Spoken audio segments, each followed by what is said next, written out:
Welcome back, everyone, to my budget deck series. As promised, today we are talking about Cassian Andor. This deck has been incredibly fun. In fact, I've been trying to make this leader work for a while. I have a non-budget version that was double red, but honestly, experimenting with the budget version made me really like yellow in general. So now I'm going to make my regular deck red and yellow. But this budget deck is super fun and exciting. Uh, just before we get started, the sideboard that I have listed down here in the bottom left, those are not actual sideboard cards. Those are potential upgrades that you can add to your deck as you open them and go through that process. So we'll talk about those at the end. But without further ado, let's get into the deck. I'm going to go about it a little bit differently this time, just so it's a little bit easier to see. I'm going to pull it up like this. If you guys just wanted to see that whole deck in the beginning, take a picture, screenshot, and then you'll have it. But let's go. So this deck has 3, 6, 9, 12, 3 drops. We play Benthic 2 tubes, Greedo, R2D2, and Spec Force Soldier. So cutting down the 1 drops was the first thing. I had 15, and 15 was just a little bit too many, I think. Even though it's really nice to have 1 drop, sometimes it's bad if you only see 1 drops. Also, you want to make room for some really powerful 2 and 3 drops, so I'm only playing 12, but 12 is a lot more than most decks. And down here on the events, we're also running 2 copies of Shoot First, so we do have 2 more 1 drops down there, but um, these are 1 drops. Greedo is probably the strongest one since he has 3 attack. Playing him and 2 tubes on turn 1, that's 5 damage you're already presenting. 2 tubes also buffs other red cards. Sadly, he works a little bit better in a double red deck, but I still include him in this build because he does buff things throughout the game, and we're literally only playing Spec Force Soldier just to have another 1-drop 2/2. So obviously we're going to play this guy because he's also a 1-drop 2/2. And even though he doesn't look like a rebel, he is a rebel card because of his tag. But yeah, he doesn't have the good guy tag on him. So he's still a rebel card, which is really nice. So he still gets the buffs from the other cards in our deck. We play R2D2 just because he has a big butt. He's a 1/4. He's pretty hard to kill. And we do play C3PO in our deck as well. So we get some filtering with R2D2, and C3PO will make us draw extra cards on top of our leader ability already drawing cards. Right? So, yeah, those are our 1 drops. Why do we have so many 1 drops? Well, that's, has to do with Cassian, the man up here. So his ability lets us pay 1 to tap him, and as long as we did 3 damage, we can draw a card. While this may seem like a control-y effect, I'm sure you could build him like that. But this means that if you get 3 damage in, you can draw cards. But because it costs a resource, it seems like it goes against, an aggro idea. But if you fill your deck with just 1, 2, and 3 drops, then when you start getting to 4 or 5 resources, you're just getting an extra card every turn to draw, and you can still play a bunch of dudes. So that's the idea. We do have to get to 6 resources to flip him over, but that's okay because this deck kind of likes having 6 resources when it's drawing multiple cards a turn. He gets to deal damage when he comes out and draws a card. Pretty hard to deal with a 4/6 body, and he has Saboteur, so he's probably going to get in every time. And with all those extra cards, we're able to play multiple things a turn.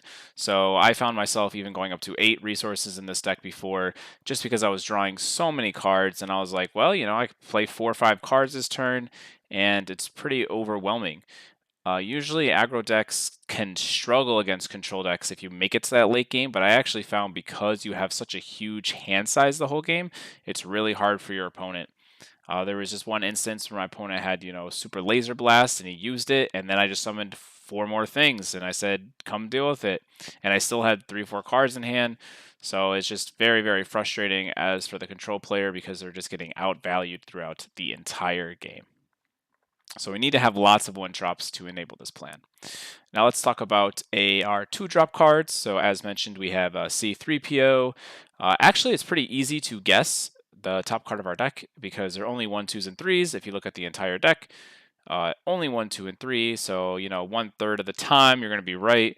Usually I'm guessing 2 because the deck has mostly 2 drops, but it's pretty close and evenly split between them all. But yeah, so this card usually draws us cards, and if we have R2D2, we get that cool combo of just knowing what's on top of our deck and always drawing it. Next up, we have 2 copies of Crafty Smuggler. I needed to make a couple cuts, and this card I felt was one of the weaker ones, as well as some of the events. But originally, I was trying to run 15 events, and it was really hard to get that number, as well as playing all the dudes I wanted to play.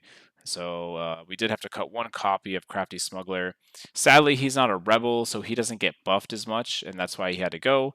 But the shield is just really sticky, and putting cards like Surprise Strike on him can be really brutal for your opponent. You get to keep your body and trade way up with a higher costed resource card. So. Next up, we got Leia Organa. This card is actually sick in the deck, like absolutely awesome. Not only can she ready a resource, meaning you can play her on turn 1 as well as a 1-drop, her and a Greedo, again, presenting 5 damage, or, which kind of makes her like another 1-costed 2/2, which is nice, or you can exhaust any unit. So they summon their Boba, boom, Leia exhausted. Good night, right? That's a very, very strong effect, especially if they ramped into their leader. You're turning off a lot of power when you exhaust their Boba because they were planning on playing another card that turn. And, we're talking about Boba because he's very prevalent in the meta. When this deck switched to red-yellow, it had a much better Boba matchup than it did as double red, actually. So Leia is a big reason for that, and she does a lot for the deck. Next up, we have Sabine. Sabine's pretty cool. You just see this card all the time. Just a very strong unit. Has good stats, has a good rebel tag, and her on attack is very relevant. Can pop shields, can kill something with 3 health, even though she only has 2 attack. And then sometimes, at some point in the game, all of a sudden she can't be attacked, which makes it really annoying for your opponent. So really good card there. Next up, we got our 3 drops. So we have Ezra, Fighters for Freedom, and Fleet Lieutenant. Fighters for Freedom is the coolest card ever when you're playing double red and you have like 8 resources, and all of a sudden you just play him and 5 1-drops from hand, right? In some magical ideal world. But this card does do a lot of damage. Even in this deck, that's 2 colors. I would say as long as you get 1 damage in with him, feels pretty good. Like, he has good stats, he's a rebel unit, he has Savitar, like he's exactly what you want him to be. And then in the late game, you can play him in conjunction with other red cards and get in sneaky damage. Ezra is amazing in this deck because everything is so cheap.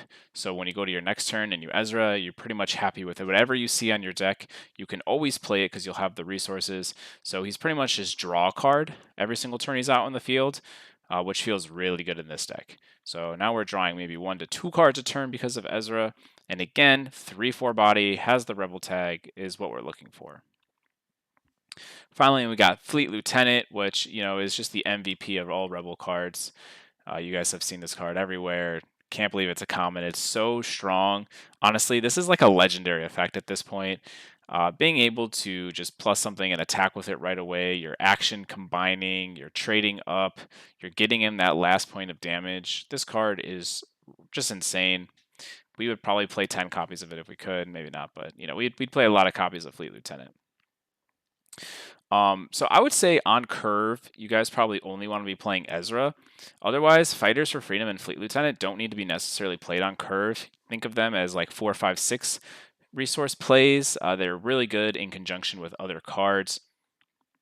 So they don't need to go on curve. Sometimes it's better to overwhelm the board early, since there's not many board wipes in the early game, by playing 2 cards in 1 turn instead of just 1 3, 4. That's really easily answered by an opponent's like ECL, for example.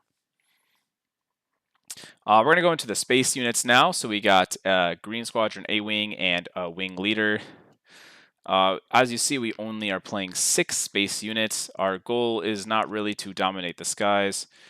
Sometimes we just throw an A-Wing on the space side of our board and then just proceed to do all land stuff. It can be a little annoying for our opponent when we play on 2 sides of the board, but we really are trying to control that ground arena.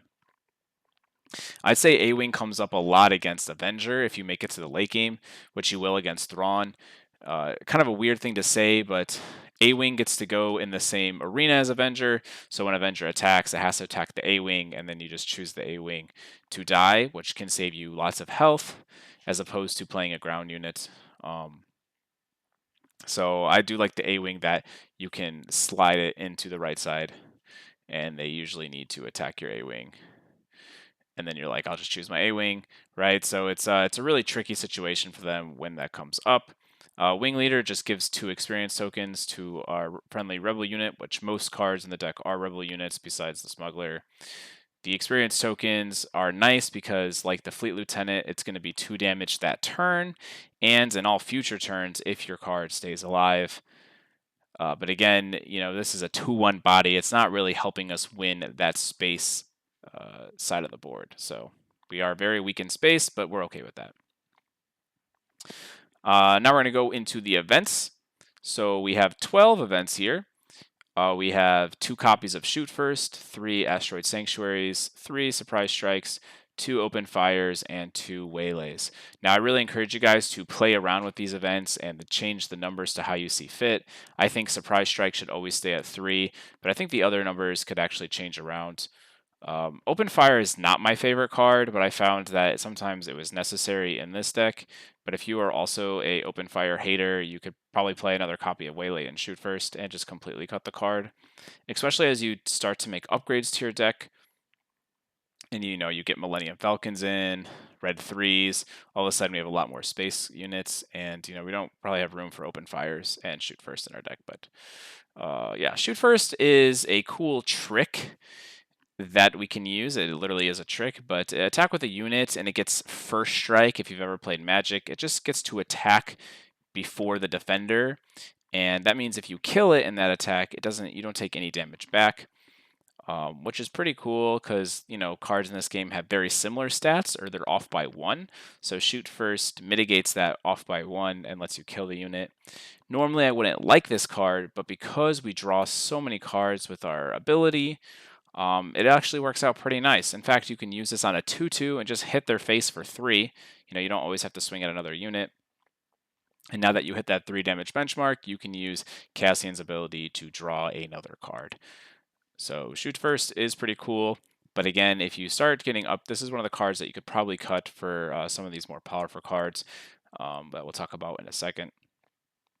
Next up, we got Asteroid Sanctuary. This card is super nice because it gives a shield token to every card in our deck, which is amazing, right? It hits everything besides our leader, and it has no, you can exhaust any unit you want to, including leaders. I found that I actually really, really like Asteroid Sanctuary, and normally seems like you're minusing a card, but again, we're drawing so many cards, this is so cheap, that it just feels super nice. We already talked about Surprise Strike. Just an extra 3 damage on anything is great. Also creates lethal. Waylay is our other removal choice. It's really good when our opponent plays a card like a Wing Leader or plays upgrades on their card. It answers like problematic board states. In the late game, our opponent could play 8-9 mana for cards, and we just bounce it back to their hands and then play 2-3 dudes. And that kind of tempo swing can be too much even in the late game. It makes our opponent's high cost of cards really feel worthless. And yeah, we got through the whole deck. Now we're going to talk about the sideboard, which is really just upgrades to the deck. And then after that, we're going to talk about general gameplay plans with the deck. So up first, we have Heroic Sacrifice. This card is very similar to Shoot First. But it's something that if you own, which you might, it's only a rare that you can consider adding. It's cool that it draws a card right away, but it kills your unit. So I think ideally, like you want to get this in to kill one of their units. And I just like a whole +2 in attack with only 1 resource. Your opponent really doesn't see that coming. And because you draw a card, I think it helps offset that. I would say we don't always want to trade into things, but cards like Boba Fett, like the 3-drop Boba Fett, are really, really strong against us, and Heroic Sacrifice can help us get that card off the field. So if you have this, it's worth considering trying in the deck, taking out one of the other events for it. Next up, we got Wolf. He is just a solid 3/2 unit that says bases can't be healed for the phase. Very, very good against Iden. If you play it on opportune times, like when the turn they summon their Iden, they could be very, very sad, because that's on 6 resource turn, so you get to play the wolf. They're getting no value from Iden. Oh, and we didn't even really talk about that, but Cassian just destroys Iden since it has Saboteur, literally one-shots Iden off the field. So now not only are they not healing for that turn, but you killed their leader in one turn. So Wolfie is pretty cool. We got the piece of junk right here, Millennium Falcon. This is a very aggressive card. I actually don't mind paying 1 resource really late in the game, so I would think of this card as like something that you want to play on turn 5 or 6, but it comes in and just hits them for 3 right away. You don't have to wait a turn because it enters play ready. I probably would not play this card on curve unless you really, really had problems in space and needed that help. So just keep that in mind. Red 3, if you guys have really fun with this deck and you're like, hey, I want to start upgrading it, this is the first card that you're going to look to upgrade. It buffs everything else on your field, and when you have a heavy, heavy ground plan, your opponent is going to, because you're the aggressor, resource their space cards. So when you just all of a sudden slap down a red 3 at some point in the game, they might not have any answer for it. And that is truly frustrating on the mid-range or control player side. So red 3 is the first card that I would look to upgrade, and does make the deck better. But again, I make these decks with a competitive notion that if you build them and bring them to locals and you play the deck well, you can go 4-0 or 3-0 at your local tournament. But again, red 3 will increase the deck's power just a bit. So this card is pretty good that it has a quote-unquote lightning bolt effect. It does 3 damage to their face when it dies, but it costs 4, and I actually don't like that it costs 4. I do I have had this card in my deck, but I resource it a lot because 4 is very expensive. But this card in the later turns, because even though we're an aggro deck, we're controlling the board and hitting face, which again we'll talk about, but we go to 6 resources all the time because that's when our leader is summoned, and this card feels a lot better in the later game than it does on curve. A 4/4 body just feels weak compared to what the deck can do with 4 resources. But when it dies, it deals 3 damage to our opponent's face. Sometimes they just can't stop that, and the game's over. Black 1 and Lando are very similar. They just give you extra resources. This deck wants to get up to 6 resources, right? But once it gets up to 6 resources, all of its cards are super cheap.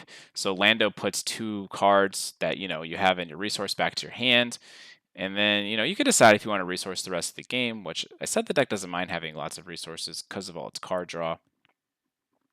But it can be a really big swing if you grab 2 1-drops up with Lando, and then next turn, maybe you didn't have a hand because you've been playing all of them. You just like bleh, and summon 4 dudes.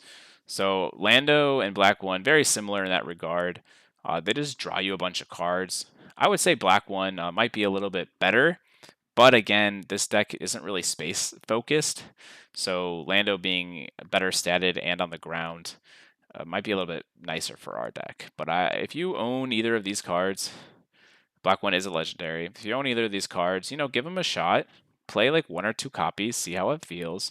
I really encourage people who watch my deck profiles to try out cards. If you guys have ideas, try them out. Put them in your deck, see how it feels.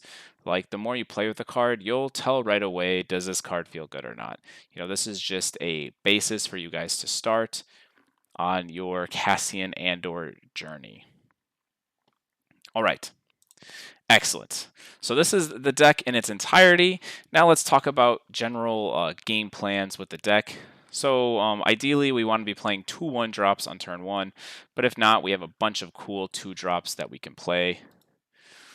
Ideally, we want to do something sticky like a Crafty Smuggler or a Sabine.